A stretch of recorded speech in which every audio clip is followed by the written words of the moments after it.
Hey everybody, Mark here from Tiling Connect. Welcome back to the program. More importantly, welcome back to another episode.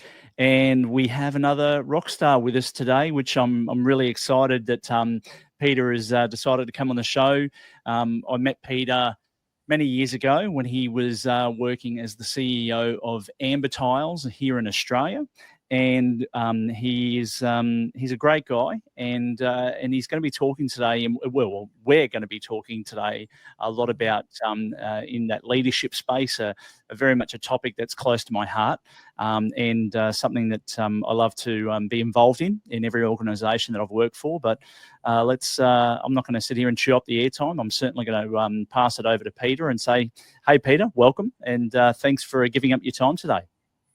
Mark, thank you very much. And I've watched your podcast, or listened to them and watched them, and looked at all of those great posts on social media that you do. And hat off to you. I was saying before how hard it is to really build great content from the beginning, and you seem to do a great job of it. So thank you, and I appreciate the invitation to come on. And I'm happy to have a talk about leadership because I think it's something that really is important. I guess Cool. For some people that know my history, I've been in a lot of different businesses, but I've been in a lot of leadership roles probably for over 30 years. And in that time, I've had so many people ask me, what are the things that really make a great leader? It's one of the questions we talked about together, right? And yeah, exactly. And I said, well, I was thinking about it today, and what would those things be? Well, I've written a lot about it. I wrote a book on leadership ideas, people, and strategy, but I thought about, you've got to be decisive. I think that's a really important thing as a leader. Obviously, you've talked about emotional intelligence in some of your posts a while ago. Resilience, that's something you've talked about as well. I think that's a good one. The ability to inspire people and really have a passion for wanting to develop them. Now, I'm not saying that every CEO, to be a good CEO, you have to be out there and be a passionate people developer, because it's really important that you have team members that want to learn and want to grow. And that's one of the things that you've got to do as a good leader. So I think the last thing, the most critical thing that I think a leader needs to have is a vision. And, and that vision really is the spark that makes all those things, the decisiveness, the emotional intelligence, the resilience, and the ability to inspire and develop people all happen. So, writing about that, really challenges my thinking, and it's quite exciting. And I think, a lot of CEOs today and a lot of leaders today are facing unprecedented challenges. There's a lot going on, and, just from the impact of what's happening overseas, that geopolitical landscape where you've got Trump really throwing everything on its head in the US, and people every day reading about something that's crazy that's going on, and reacting to it a particular way. Well, I guess you've got to see through a lot of that. And even though there may be some negativity about the man, he demonstrates some of these things that I've just talked about in terms of what a great CEO would possess. Now, he has a vision, whether his vision's the vision that everybody wants in the US is one thing. But, he's very decisive. His emotional intelligence, well, we'll leave that for a moment. But I don't want to upset anybody, but I'm a bit of a Trump fan. So there's particular things about him that I'm not in favour of, but certainly I think it's a fresh of breath there when it comes to a businessman running a country versus a politician running a country. And he's certainly got a very different way of looking at how things should occur within, obviously one of the largest countries in the world. Yeah, absolutely, and one of the biggest economies. So, so all these traits I talked about before are things that even if you're a CEO starting out or a CEO that's already established, they're things that you can still build on and learn, and develop in Mm. yourself. So, I'm not saying that to get the tick you have to have these. You do have to have that get up and go, but these traits can all be developed over time, and if you've got sort of a right team around you, I think that allows you that opportunity to grow with them. But I think the inspiration and the desire to help develop people are probably the things that are critical to driving a good leader forward. Those two things really sort of set the pace for that particular person. Yeah. Peter, where did it start for you? Like when you look back on your career today, when did you first get passionate about being in leadership roles and what did that look like for you at the time? That's a really good question. I think I got thrust into a role very early. I had a really good sales career as a young guy. I went to university, studied journalism and Oh script wow. writing, marketing, and I went to regional New South Wales to be a cadet reporter. And after 4 weeks, I couldn't see myself being a journalist because the town that they sent me to was very, very quiet. And I think the editor, Tom, at the time, I remember that name very well. He said to me, Sinodinos, you're going to do the waxing and waning of the moon on page 34 and talk about the tides. And I said, well, Tom, we're in an inland town. Why would somebody want to know that? And he goes, farmers, they're all interested in what's going on in the world. So let them know when it's a half moon. Let them know when the high tide's up in the ocean. And I thought, wow, I'm going to really enjoy being based out here for the next 3 or 4 years. So I ended up coming back to the Big Smoke, spoke to my older brother, and he just said to me, look, get into a job. You want to write the next great Australian, novel, get in a job, earn some money, go overseas, get some life experiences because you're still young, and off you go. So I went into a retail store, and it's a company called Brushes at the time, and I just said, look, straight out of uni, I've got no sales experience. I'm looking for work. Do you have any positions available? And they said, look, we do. You can start in the warehouse, and then you can move out onto the floor if we think we're going to keep you. And I was lucky enough. The warehouse was very straightforward. I really enjoyed that work. Did that for 2 weeks, and they were short a salesperson on a Saturday afternoon. They threw me into that. That went really well, and then they put me into full-time sales. And I had 2 years where I just sold a lot of product, met a lot of people, and this is where this is where my life takes a turn. Is they go, right, we want you to be an assistant manager of one of our stores in Queensland. And at the time I was in Canberra, and I said, look, yeah, it sounds great. Queensland, surf, sun, great place, God's country, all that sort of stuff. Yep. and and so they shipped me up there, and there was only one Brushes store at the time, McGregor, and I was to help open up the next 24. But as part of my role, I was an assistant manager, and I was an assistant manager in 3 or 4 stores before they gave me my own store. But here's the kicker, right, Mark? When it comes to leadership and you're a salesperson, you're pretty much a go-getter, and you're chasing the stuff for yourself. The minute you're elevated into a leadership role where you're an assistant manager, it's no longer me, it's all about we.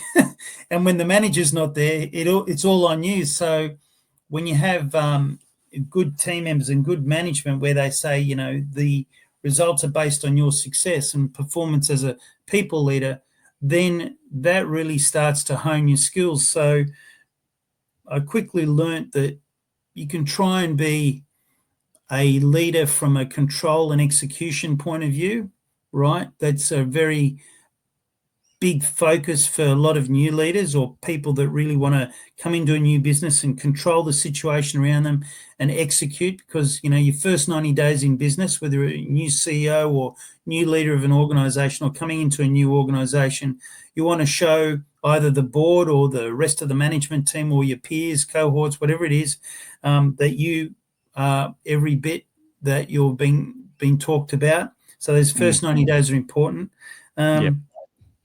So through that management, it shifted my focus from that, not command and control, but control and execution, to, hey, now we've got team members. I trust that they can sell. I trust that they can do what they've been paid to do and employed to do. And so that made me have to balance clear expectations with them and help them with that, the vision I talked about earlier. We're setting the right vision. What are the results we want? What do we need to achieve?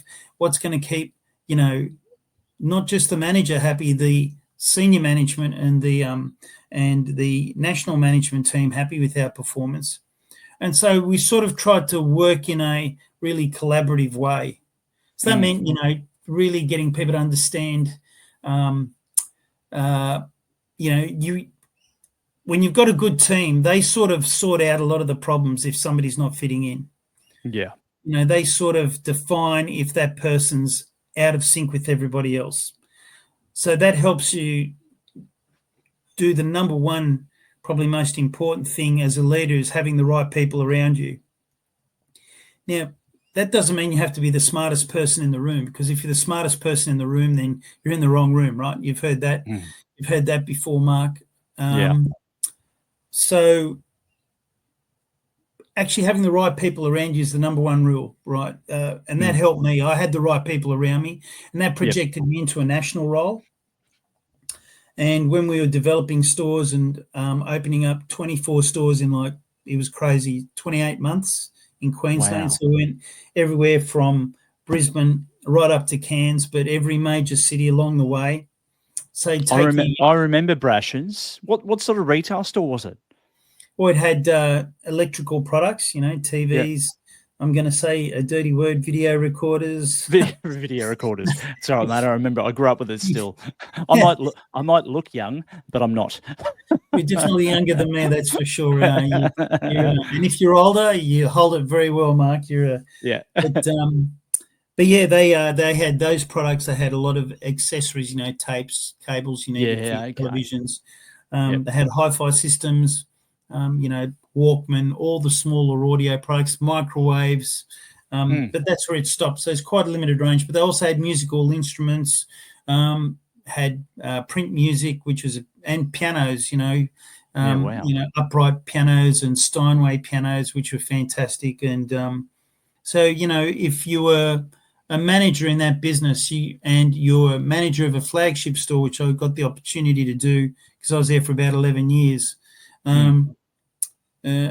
you get to really work with a lot of different people and also different products, which really helps you with your sales skills, but more importantly, how you lead a sales team that sell different products. A Steinway piano is $180,000 purchase, and it's not like a Walkman that somebody can sell in 3 minutes. The piano takes probably 4 or 5 visits and a trip for the customer to go to Germany to see how it's made or select the wood, the 80-year-old wood for it, all that sort of stuff. So that was a turning point. Brash's, long story short, I'm sorry about that. That was the turning point, right, because throwing you into the middle of that and then leading people on the sales floor. And then as I got promoted to a store manager and then a regional manager and then a national manager in that business over the 11 years I was there, your dynamics in people management went to another level.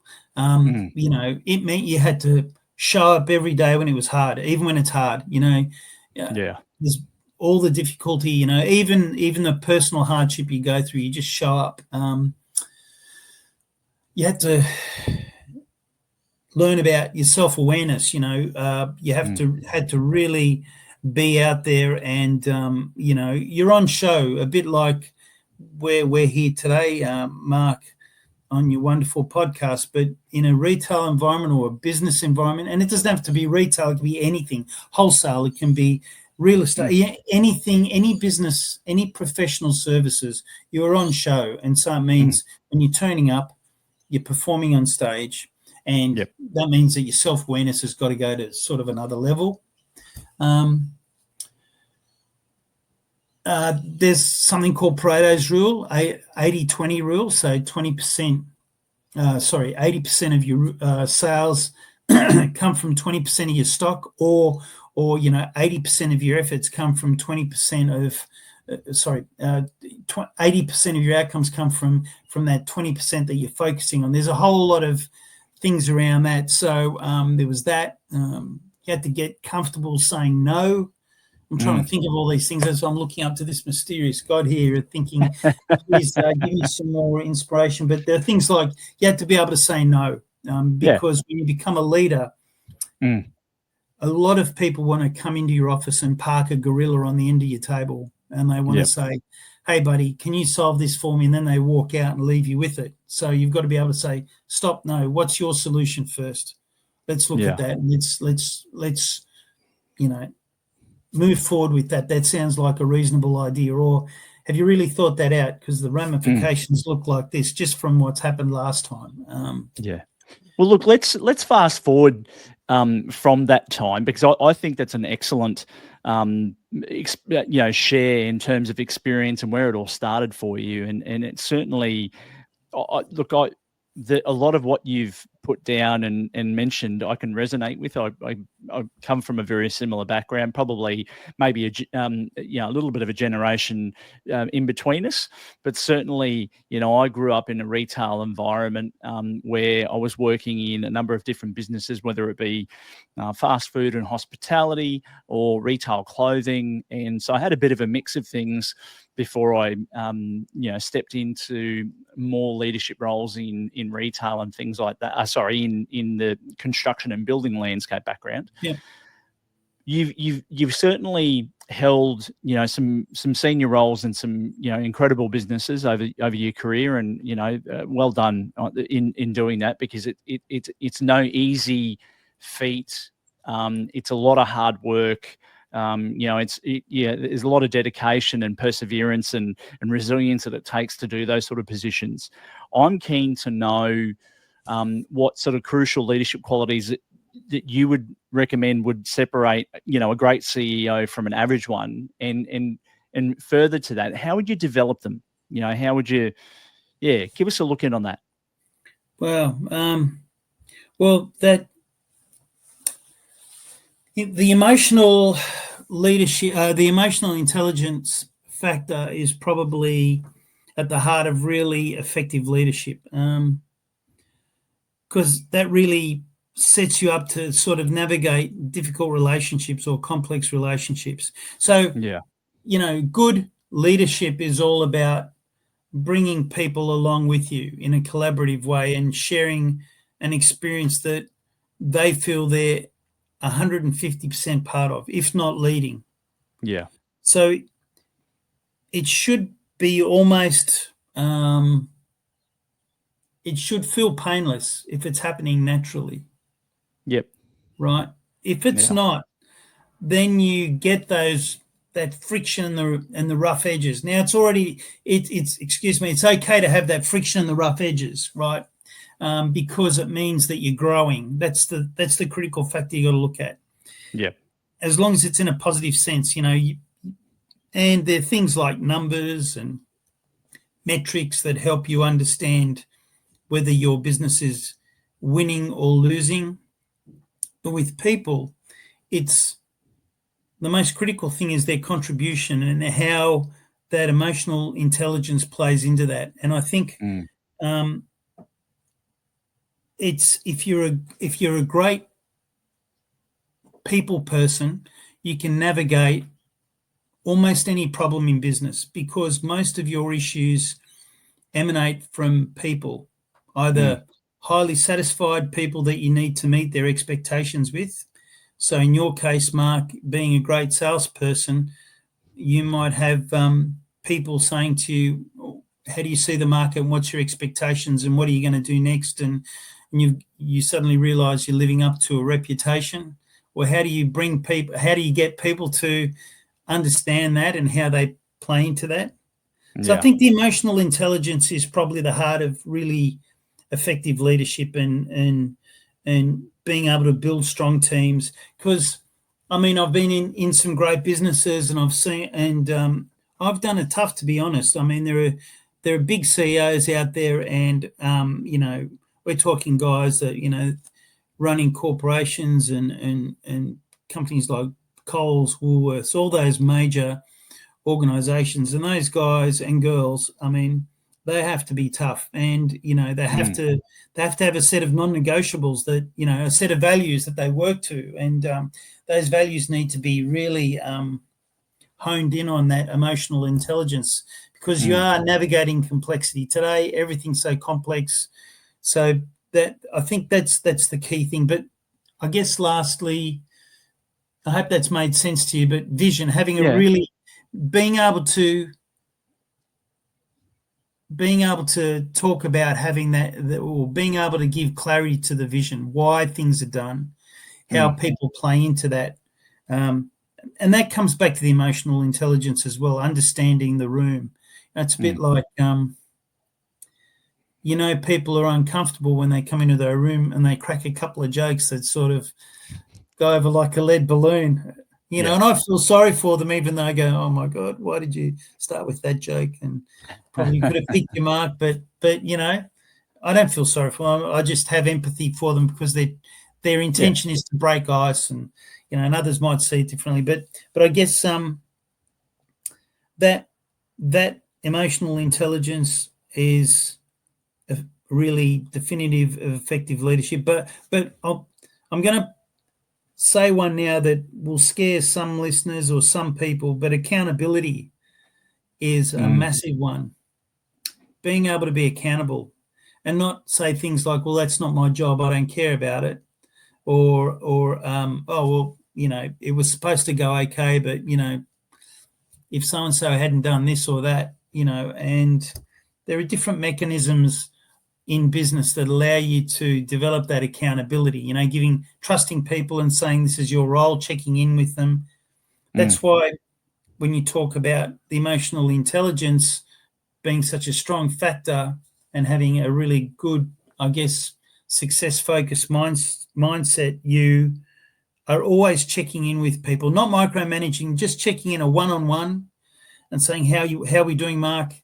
How are we progressing? Are we sort of getting close to where we want to be, our shared goals? Where do you want to be? How do you want to approach it? You know, how's that looking today for you? So that accountability word starts with the clarity, and that clarity comes from emotional intelligence, all right, and emotional, communication, understanding the motivations of the team. I've probably made it sound very complex, but just understanding people and being a people person really helps. Now, you've got to know your numbers. You've got to be able to pull people up and say, hey, that's BS. Come on. What's really going on? You know, absolutely. You would have experienced that, I'm sure. Not yourself, of course, but managing people. No, absolutely. Look, I think I believe everything that you're saying has got an incredible amount of merit, and I think emotional intelligence plays an enormous part, whether you're the CEO of an organization or whether or not you're a business owner of a tile contracting business, you're a retail store owner of a tile shop or an associated brand. I mean, you know, no matter what level role you play, emotional intelligence is going to play a big part in being able to connect with your community and your staff and be able to relate to them on, you know, a number of different levels, to be able to then provide the support and encouragement that they possibly need. Because, you know, if you don't understand your people, it's going to be very difficult for you to lead them into battle. Because every day in business, there is some sort of battle going on, whether it's positive or negative. There's plenty of battles going on every day. So, you've got to go at it and have a real crack. And I think it's important. So no, you're certainly making perfect sense in the world of that. Well, one thing that you've probably, there's some topics that you've covered in your social media posts, that some of them being really great, but one that I was thinking about earlier today before we were going to talk was, leadership's not confined just to the office or to your job. There's leadership that you take with you everywhere, with your family, with your friends, and that stems out of the emotional intelligence that we talked about. So think about a tile guy, a PTY Ltd, Mark's tiles, or Mark's ABC tiling business. Him being able to discuss the customer's needs, the client's needs, direct them to the right store to get the products that he's negotiated a deal with that particular store, or he's able to supply and has a deal, whatever it is, and then completing the job on time, no extra costs because you covered all your contingencies in the beginning, and then something goes wrong, and being there straight away, no matter how busy your schedule is, to fix up that. Now that's true sense of accountability for your actions and what you do, because then you're speaking what you promise in the commitment that you're making to the customer. And I think the small businesses that are successful, the medium-sized businesses that are successful, and the big businesses that are successful are the ones that really take leadership and not confine it to the office, but confine it to their value set and everything that they do around them, and really focus on that. So, people aren't disappointed. And, somebody's happy when, I call it sort of the blind advocacy starts happening when, I'll quote the dreaded barbecue that everybody quotes, right, Mark? But somebody says, I've got my guy, Mark. He did a cracking job for me. But you know what? For some reason, the piping was all, not because of Mark, he wasn't aware of it, but everything was finished. It was great. We got it all going, and then, we had a problem. We gave the guy one call, and he was there within 5 minutes. Well, it might have been longer, but, because you don't live around the corner. But he was there, figuratively speaking, in 5 minutes, and he resolved the matter. Didn't charge us anything. Did it with a smile, and it was a dirty job. He was here till 2 hours. We felt terrible because, I think he was going out somewhere, but he did it. And you know what? We're going to use him on our next house. We're going to recommend him to you today. We're going to just keep talking about him all the time because he showed us what leadership's all about in his space. Why would we use anybody else than him? Yeah. So when it comes to leadership, why would we trust anybody else but you? Right? That's something the psychological commitment staff make or team members make to you. Why would we trust anybody else but you? Because we're bought into your vision. You've proven that you give us trust. You keep us accountable, which we feel really appreciative of, even though it stinks sometimes because you pick me up when I'm feeling down. But you let me know when I'm doing well and when I'm not doing so well. And you know what?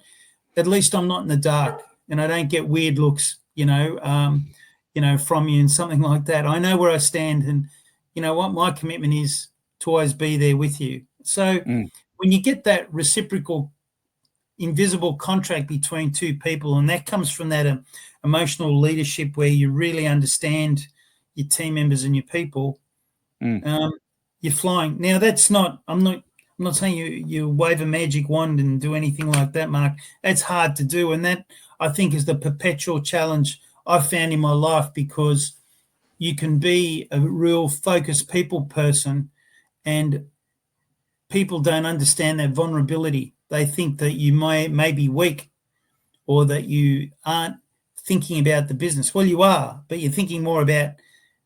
It's a chain. It's a chain of events. If you're happy, if your team's happy, they're going to look after the customer, right? And if your customer's happy, that's going to look after your business. So correct. Why piss them off? Why piss your team members off? Excuse me. Yeah. So every transaction's a negative one. So understanding what switches them on. And, if we've got Rolls-Royce performers like yourself, how do we make sure that Mark understands the impact that he has in the business, but we keep it in check so he just keeps performing. Yep. And more importantly, understands we'll invest more time in his future because of that. So I hope that sort of gives you a bit of an idea of sort of where my head's on all of that. Yeah, no, absolutely. Well, look, let's deep dive into some other topics as well, because while I have you, I want to exploit your mind as much as I can. Good luck. Keeping it as nice as I can. Exploit in a really positive way, mind you.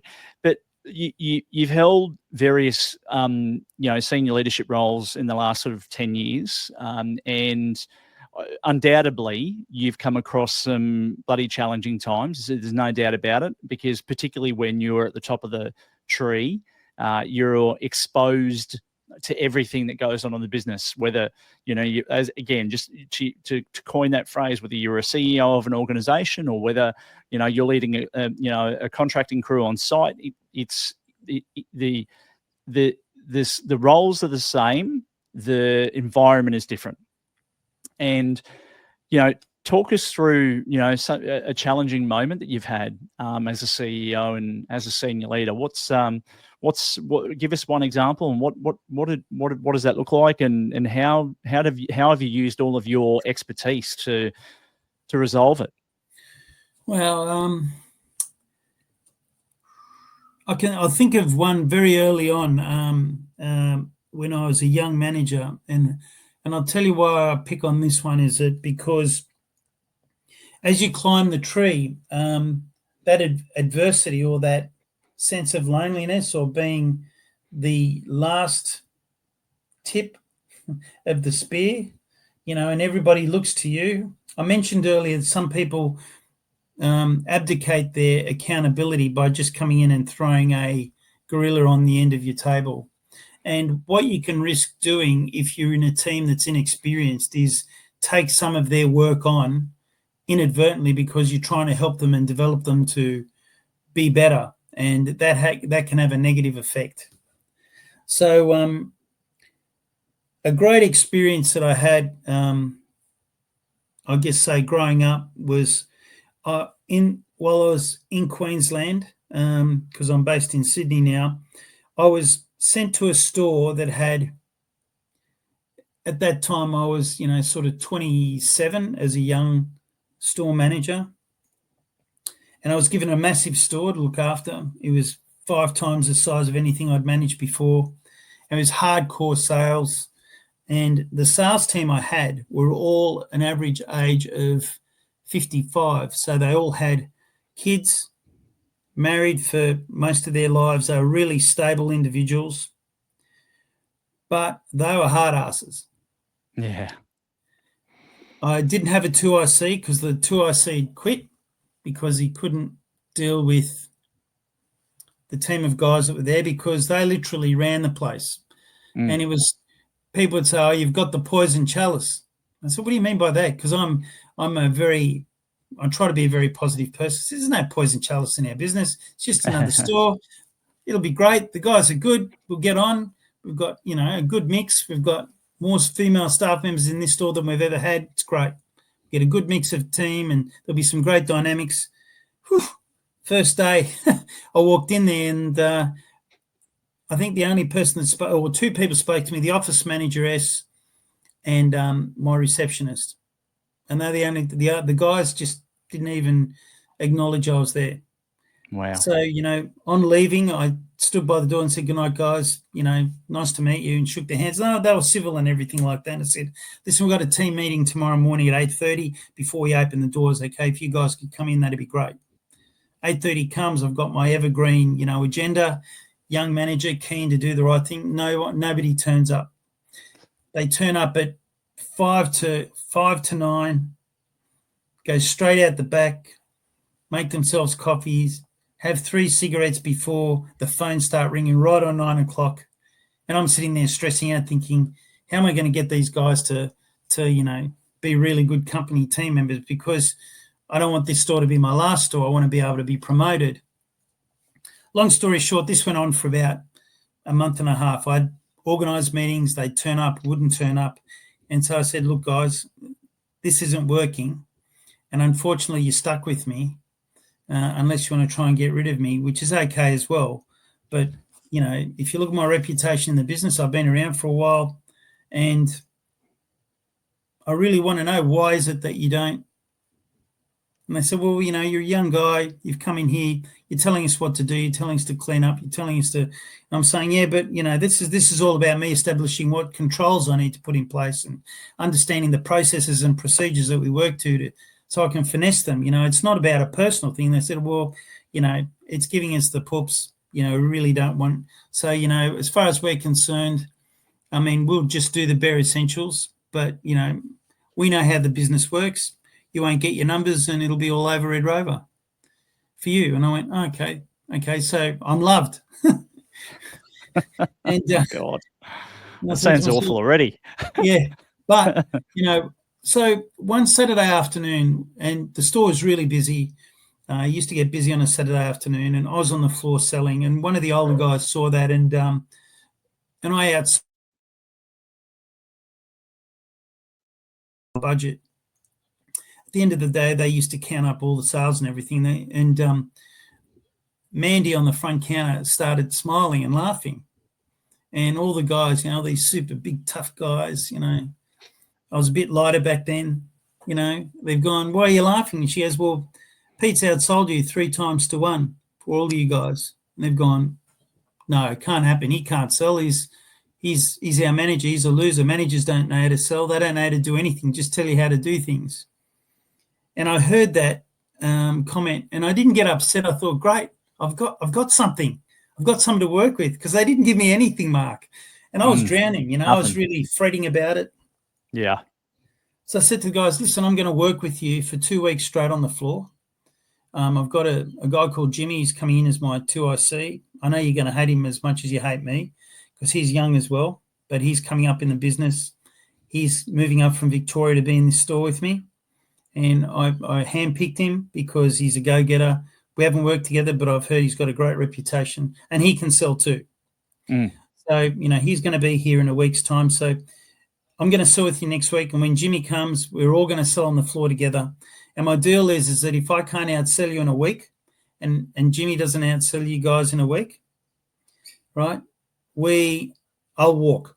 I'll say to head office, you guys have won. You can go back to sort of Sleepyville. I know it sounds like a cheesy story, but it's true. And then this one guy, Russell, I never forget this guy. This guy, Russell, he was just the ringleader. And he looked at me and started laughing. He goes, oh, you're a doofus. You're going to get done like a dinner. And I said, bring it on.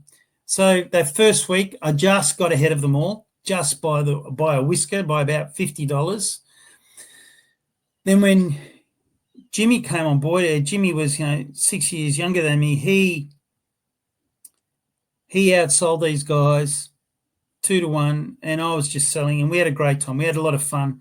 And all of a sudden, the guys started to warm up, because they'd be listening to the sales techniques that we were trying to promote in the store, and, you know, value-added benefits of getting accessories and all sorts of stuff. And Jim was a great salesperson, but we nailed it. And our store made budget for the month. And Jeff Brash visited the store, you know, the owner of the business. Oh, wow.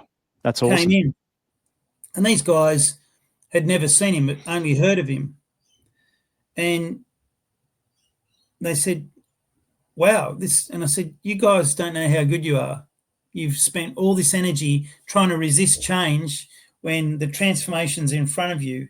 And if all we have to do is work together, we can be store of the year. And you know what? You get a free trip to Victoria. You get a 1 week's pay. And I said, I guarantee it's not about me. I want this store to go well. I want my career to go well. But, you know, if you guys want to make a ton of money, I'm ready to go for it. And so that comes back to, I gave them sales targets. I gave them a vision of what good looks like, what a good sale is. This is what I want in a sale, because if we get that, we'll get our profitability up. And I guess then selling on the floor with them, and I had a lot of managerial stuff I had to do, you know, check the invoices, the margins, because you used to buy product for the individual store as well, so I had to check that, and I was doing that at night.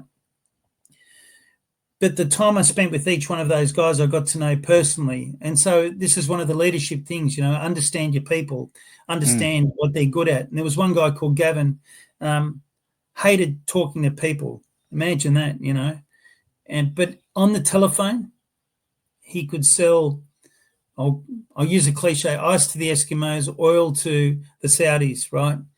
So I just said to him, Gavin, we'll direct every sales call to you if you like, unless you're busy. Play to his strengths. Exactly. And that was my next point. You discover everybody's strengths and you focus on that. You don't focus on the weakness. If I'd said to Gavin, you must sell on the floor because you've got to be a salesperson like half the other guys. And what happens slowly by giving these guys opportunities to show what they're about, giving them opportunities to influence the store and the outcome of the store, gave them a reason to feel more part of something great and collaborative. Now we still had like this guy, Russell, who was a resistor, big resistor. Yeah. He would circumnavigate the store. He would circumvent things. He'd usurp deals. So I made the decision, and he was one of the best salespeople. And I said, your culture's not right for our team. I'm happy to send you to another store to be really successful there. I don't want to sack you because it's not my job to get rid of a really top performing salesperson, but you can't change. I can't change you. So that's my weakness. So I'm willing to, I'm sorry, it's a long story, but it's one that sticks in my head. I know my personal weakness. Let somebody else deal with you, which is back then probably the wrong thing to do because I should have dealt with it more. But the way I'm going to deal with you, Russell, is I'm going to give you another opportunity to be recast somewhere else where they may appreciate you more than I do, because I don't appreciate you at the moment, and neither do the guys, even though they all think you're great. I can tell you now, they don't like what you're doing. And he goes, BS, you don't know what you're talking about. And then one of the guys said, actually, it's true. You're holding us back. Everything that you've done has just been. So by recognizing the guy's strengths and working to those and playing to their strengths, putting him in the right position, giving him some numbers to follow and chase, not because I wanted to bounce them off the walls, more so I wanted them to have targets that they could celebrate, because on a Friday night they'd get chips and gravy on a bun and a can of cake from the service station, and we'd talk about our sales numbers and the amount of elation they got out of making fun of each other about who sold more or less, built that esprit de corps and comradeship. So out of that adversity where nobody wanted to talk to me and thought I stank as a leader, I learned that if I worked with the people more closely,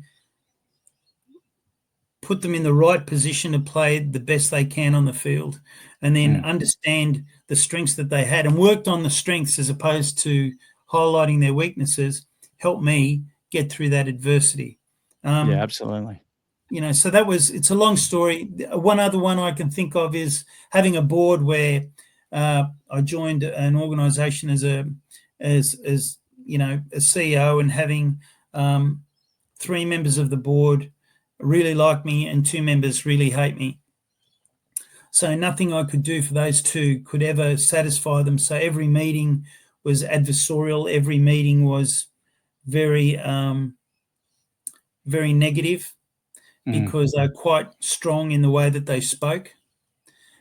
But the saving grace was that I had a plan and a vision, and it was well explained, and I would go and anchor back to what were the key things we were trying to achieve in that business, and because they were all financial people and understood the numbers, they understood that the needle was turning in the right way. And over time, just by demonstrating that and doing the right things in the business, getting good PR from franchisees, helping franchisees develop their business more, that board started to turn around, and it was. But that adversity, that kept you up at night trying to win people over like that. So that was really talking them through that. It's very stressful, but who do you talk to? You can't talk to them, even though No. they're leaders, because they're expecting you to lead, and you can't you might have some confidence, and that's where a mentor is important. So if there's a tiling business or somebody that has a small business, it's good that they have a mentor they can talk to about stuff, and be able to bounce ideas off. So, look, I think given all the examples that you've shared, I think one of the hardest things in life and in business and leadership is taking people and pushing them outside of their comfort zone into the uncomfort zone, and taking them on that journey so they understand that they're better off outside instead of inside, because the benefits of being in an uncomfort zone 365 days a year mean that you will live an incredibly prosperous life. Now, it's not going to be comfortable. Life isn't built to be comfortable. It's built to challenge us and, set all sorts of different things in our pathway for us to grow and to learn. And I think that story that you shared about, staff that saw you as a younger manager, and they've been in the business forever, and they knew everything and learned everything. I've been there before too, and similar to you, beyond a lot of the things that you mentioned, I would challenge staff by setting an example, because they always, particularly back in the earlier parts of my career, people would always look at young managers and go, oh, look, they're just going to come in, they're going to sit in the office, or they're going to be wherever just doing paperwork and, pushing people around to do certain things. But when you actually get in there and do the work and you lead by example and show how well you can do the job, it doesn't take long before they go, oh, this guy actually knows what he's talking about. I need to be careful here. He's not a sheep not a wolf in sheep's clothes.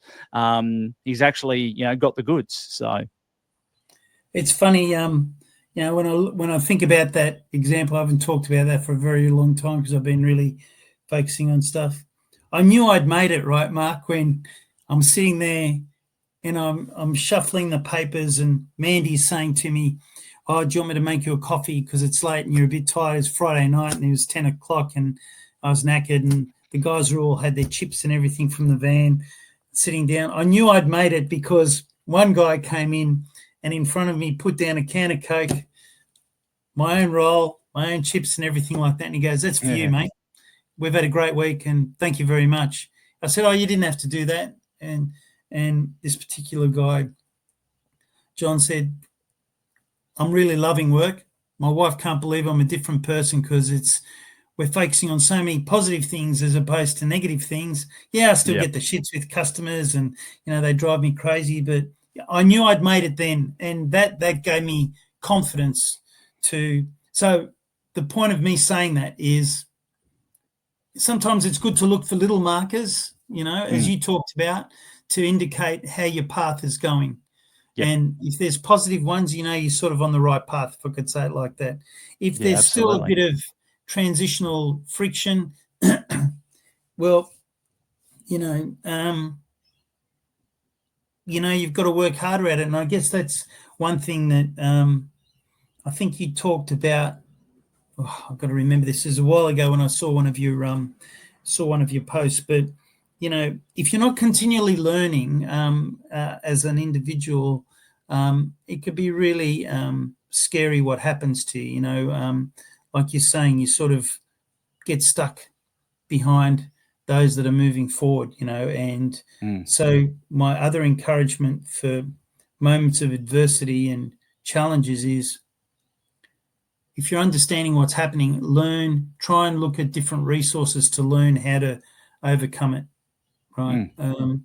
That thing I talked about, your first 90 days in business, when I got shipped to that store, I knew I had to do something in the first 90 days of me being there. And what it was challenging the existing environment. So when you talk about the comfort of being uncomfortable, right, being uncomfortable and growing and going further was a very critical factor in that explanation. And then later on, that sort of set me up to be able to deal with, bullies in business and stuff like that really sort of push you around, and you get disappointed through various things that they do. But if you focus on what you're there for, the vision, know how to deal with your own emotions, turn up, always turn up,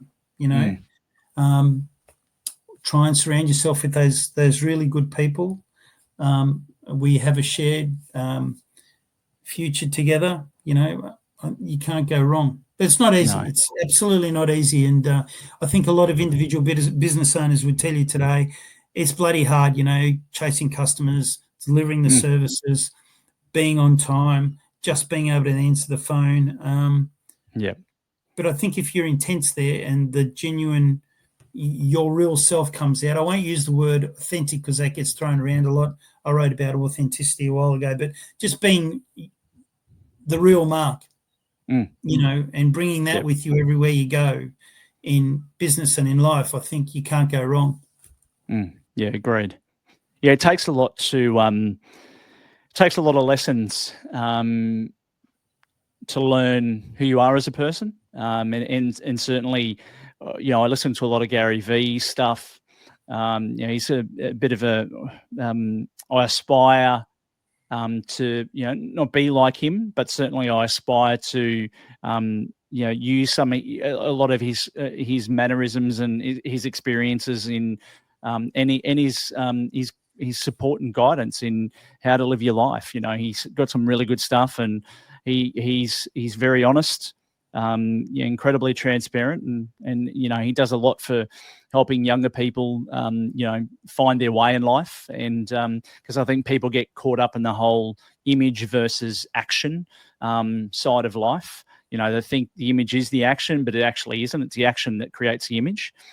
And look, it's important. I mean, Pete, look, I've got to ask. I mean, you spent a few years in the tiling industry, and obviously, I'd be remiss for not asking this question because, Tiling Connect was founded on the 22 years experience that I've had in the building industry, particularly around tiling, stone installation, working for major companies like National Tiles before, setting up, supply and install divisions for tiles in Sydney. And, I have a love for the industry, and it's a great industry. Absolutely right. It's the bedrock of where I've spent over a third of my life, and I can't say that. It's actually half. I'm not that old yet. And mate, tell me, when you were working, for Amber, what did you love about the industry? What sort of got you excited about what you saw? Oh well, not only do you help people.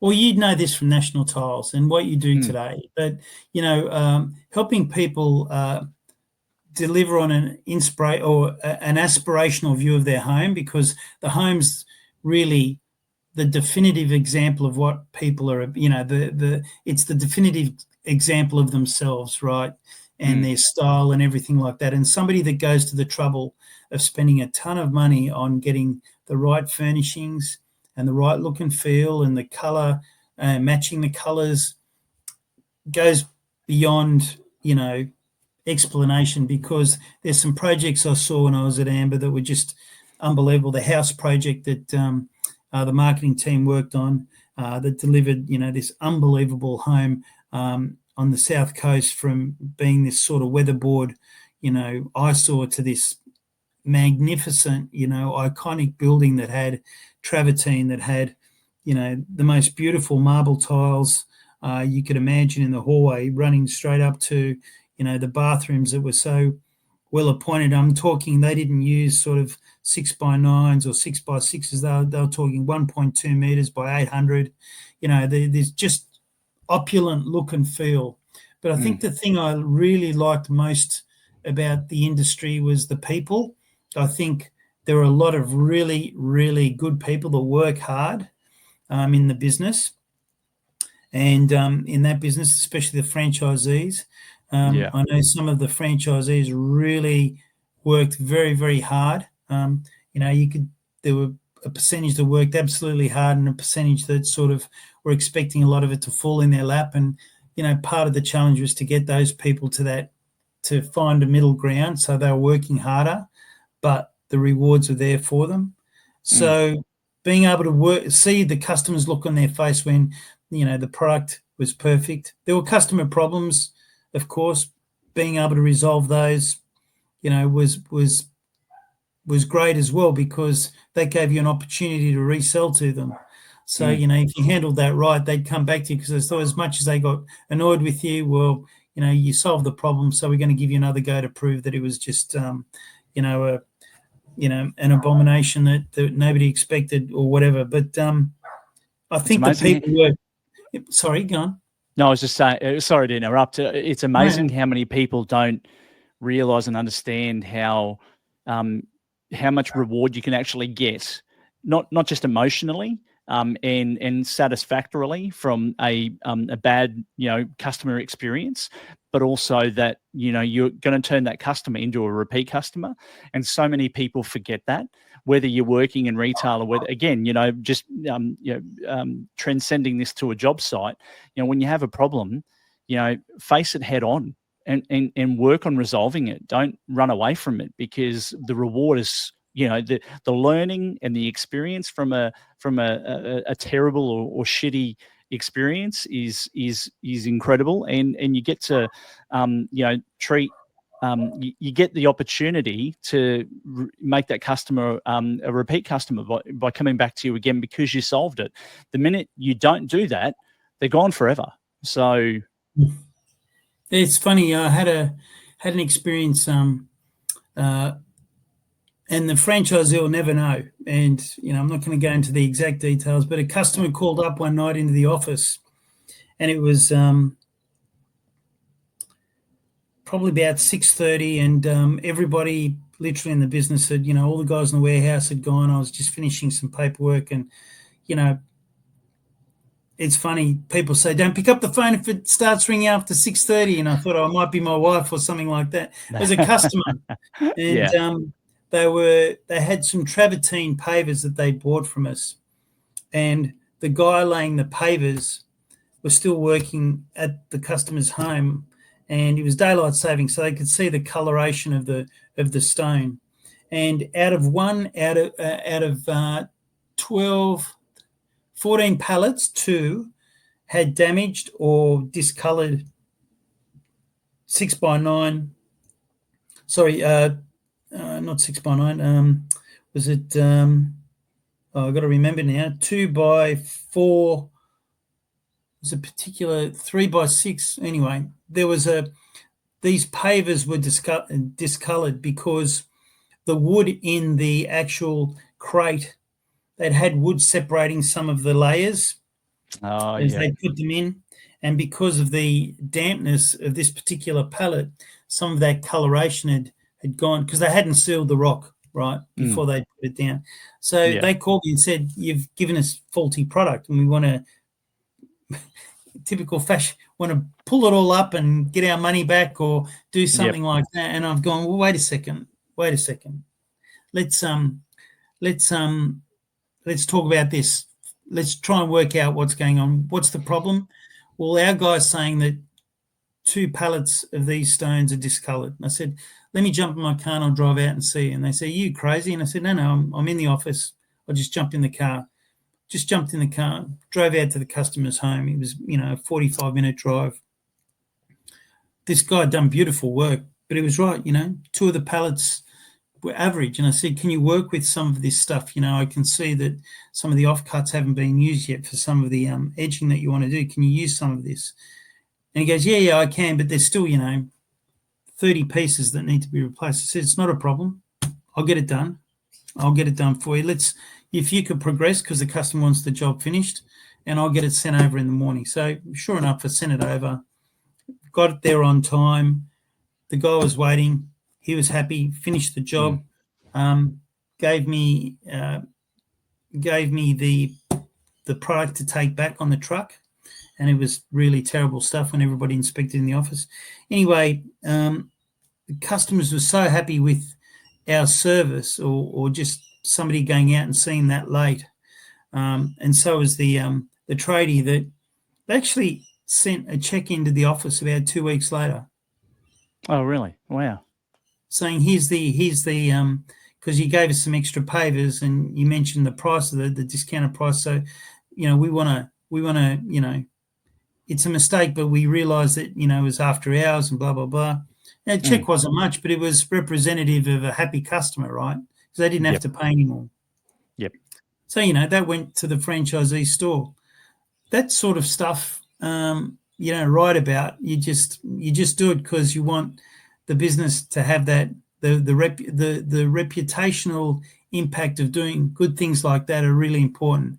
And that customer recommended 4 or 5 people to us, and so that $280 worth of fix-ups ended up being I think about 18,500 in sales to this particular franchisee, who ended up understanding what had happened and was thankful for it. So that's how you work with your franchise businesses. But you don't. Yeah.